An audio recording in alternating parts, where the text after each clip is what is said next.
Good morning students. आज हम लोग मातृभूमि के लिए जो खंड काव्य है उसका अध्ययन करेंगे। बच्चों, ये आपकी बुक में नहीं होगा। हम इसका पीडीएफ जो है आप लोग को भेज देंगे और इसको पढ़ा दे रहे हैं बच्चों। इसका सारांश आता है और चरित्र चित्रण जो है एग्जाम में पूछा जाता है, इसलिए हम ये दोनों चीज को आप लोग को भेज देंगे। आप लोग उसको अपनी फेयर कॉपी में लिख लीजिएगा। बच्चों, ये जो खंड काव्य है वो जयशंकर त्रिपाठी द्वारा लिखा गया है।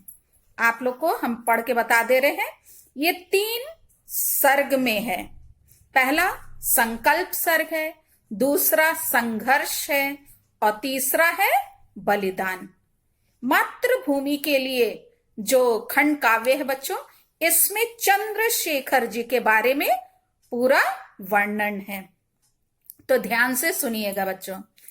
डॉक्टर जयशंकर त्रिपाठी द्वारा लिखित प्रस्तुत खंड काव्य 3 सर्गों, पहला संकल्प, दूसरा संघर्ष और तीसरा बलिदान में विभक्त है। इसकी कथा निम्न प्रकार है। सबसे पहले प्रथम सर्ग यानी जो संकल्प सर्ग है। भारत की स्वतंत्रता से पूर्व यहां ब्रिटिश हुकूमत थी, अंग्रेजों का साम्राज्य था। भारतीय लोगों पर अंग्रेज तरह तरह के अत्याचार कर रहे थे। परिणाम यह हुआ कि अनेक भारतीय उत्साही वीरों ने स्वाधीनता का संघर्ष छेड़ दिया। गांधी जी ने सत्य, अहिंसा तथा स्वदेशी का संदेश दिया। अंग्रेज सरकार देशभक्तों पर विभिन्न प्रकार के जुल्म कर रही थी। एक तरफ अंग्रेजों के द्वारा किए गए अत्याचार बढ़ रहे थे, तो दूसरी तरफ वीर देशभक्तों के हृदय में स्वतंत्रता की चिंगारी सुलग रही थी। उसी वातावरण में चंद्रशेखर आजाद ने आकर बलिदान का मार्ग प्रशस्त कर दिया। चंद्रशेखर आजाद का जन्म मध्य प्रदेश के भावरा नामक गांव में हुआ था।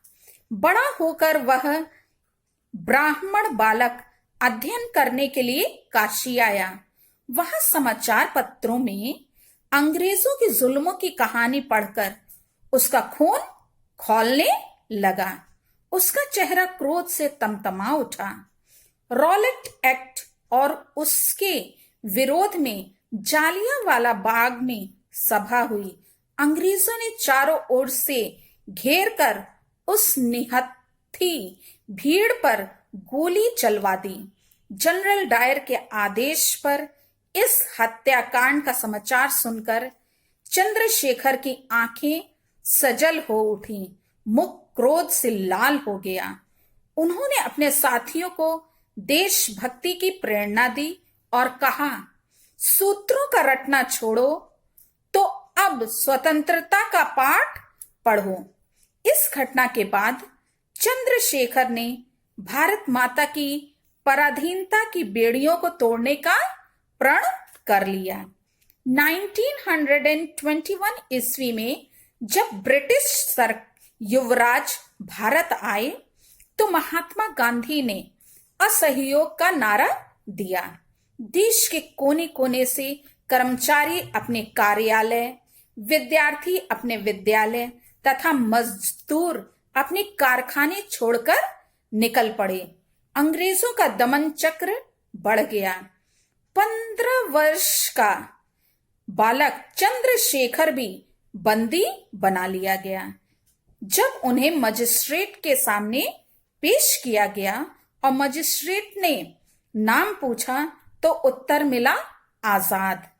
पिता का नाम पूछा तो चंद्रशेखर ने कहा स्वाधीन। निवास स्थान पूछा गया तो उसने कहा जेल खाना। चंद्रशेखर को 16 बेतों का दंड दे दिया गया। बालक बेतों की मार खाकर भी भारत माता की जय बोलता रहा। एक छोटे से बालक ने अंग्रेजों को चुनौती दे दी। काशी के लोगों ने उसकी देशभक्ति और वीरता से प्रभावित होकर चंद्रशेखर का बड़ा मान सम्मान किया तथा अपार स्नेह दिया। इस प्रकार चंद्रशेखर का नाम बिजली की चिंगारी की तरह संपूर्ण भारत में फैल गया। ये तो बच्चों रहा प्रथम सर्ग में जो संकल्प सर्ग है उसको यहां बताया गया है। अब इसके बाद आता है द्वितीय सर्ग यानी संघर्ष सर्ग, इसका नाम दिया गया है। चंद्रशेखर सभी प्रकार के बंधनों से मुक्त होकर एक ही बंधन में बंध गए थे और वह था राष्ट्रभक्ति का बंधन। आजाद के अद्भुत शौर्य को देखकर देशवासी तो क्या, प्रकृति भी उन पर मोहित हो गई थी। देश को आजाद कराने के लिए उन्होंने अपने साथियों और नवयुवकों के हृदय में राष्ट्रीय चेतना की अग्नि भड़का दी। जब असहयोग आंदोलन का प्रभाव कम पड़ने लगा तो उन्होंने सशस्त्र क्रांति का प्रश्रय लिया तथा उसके लिए उन्होंने बम तथा पिस्तौल का निर्माण करवाया।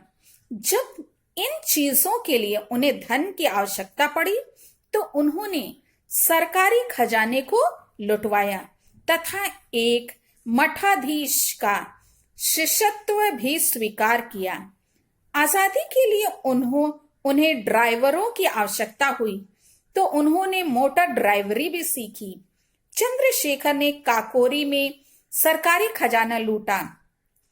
इस कांड में पकड़े जाने पर बिस्मिल और अशफाक उल्ला खां को फांसी दे दी गई तथा बख्शी को आजीवन कारावास का दंड दिया गया।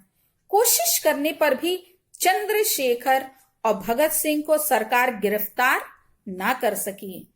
1928 ईस्वी यानी 1928 ईस्वी में साइमन कमीशन भारत के झगड़ों की जांच के लिए आया। राष्ट्रीय स्वयंसेवकों ने इसका बड़ी सख्ती से विरोध किया। परिणामतः उन्हें सरकार की लाठियों का प्रहार झेलना पड़ा, जिससे क्रोधित होकर सारी भारत में जनता ने साइमन कमीशन का विरोध किया। लखनऊ में अंग्रेजों ने जवाहरलाल नेहरू पर लाठियां बरसाईं और वह घायल हो गए। लाहौर में भी साइमन कमीशन का पूरी सख्ती से विरोध हुआ और वहां के आकाश में साइमन कमीशन वापस जाओ के नारे गूंजने लगे। पंजाब केसरी लाला लाजपत राय काले झंडों के साथ नारे लगा रहे थे। उन पर पुलिस अफसर स्कॉट ने निर्ममतापूर्वक प्रहार किया और जिससे घायल अवस्था में ही उनका कुछ दिनों के बाद देहावसान हो गया यानी मृत्यु हो गई।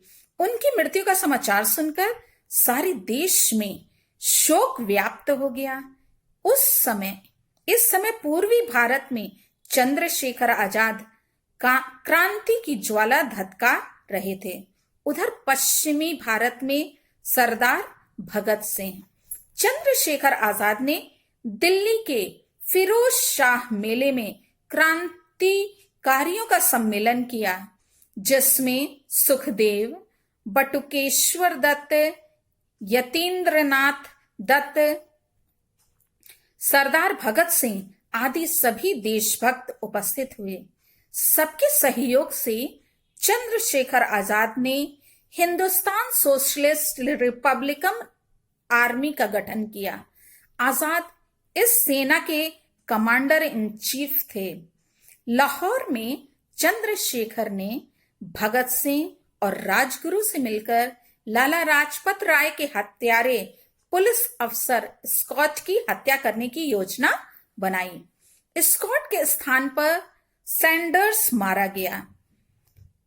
इससे अंग्रेज भयभीत हो गए और उन्होंने असेंबली में जनता रक्षा बिल प्रस्तुत किया, जिसे अध्यक्ष विट्ठल भाई पटेल ने पास नहीं होने दिया।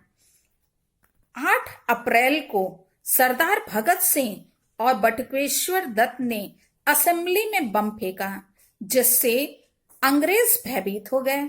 दोनों राष्ट्रभक्त अंग्रेज सरकार द्वारा बंदी बना लिए गए। उन्हें पहले आजीवन कारावास, फिर बाद में प्राणदंड दिया गया। आजादी का सारा भार अब प्रखर चंद्रशेखर के सिर पर आ गया।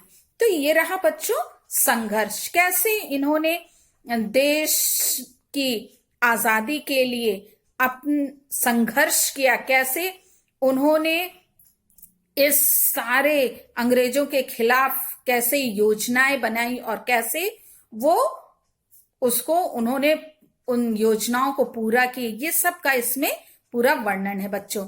तो इसको जो है 2 सर्ग का हम आपको पीडीएफ भेज रहे हैं बच्चों।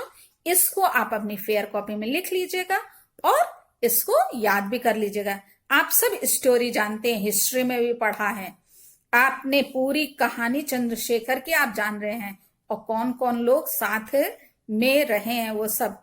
तो इसको आप अच्छे से तैयार कर लीजिएगा। तीसरा जो सर्ग है वो बलिदान सर्ग, इसको हम नेक्स्ट वीडियो में आपको पढ़ के बताएंगे बच्चों, है। और फिर उसको भी आप लिख लीजिएगा। फिर चंद्रशेखर आजाद का जो चरित्र चित्रण है वो हम भेज देंगे, उसको भी आप लिख लीजिएगा ताकि आपका एग्जाम के लिए आपके पास मैटर रहे बच्चों। ठीक है, थैंक यू।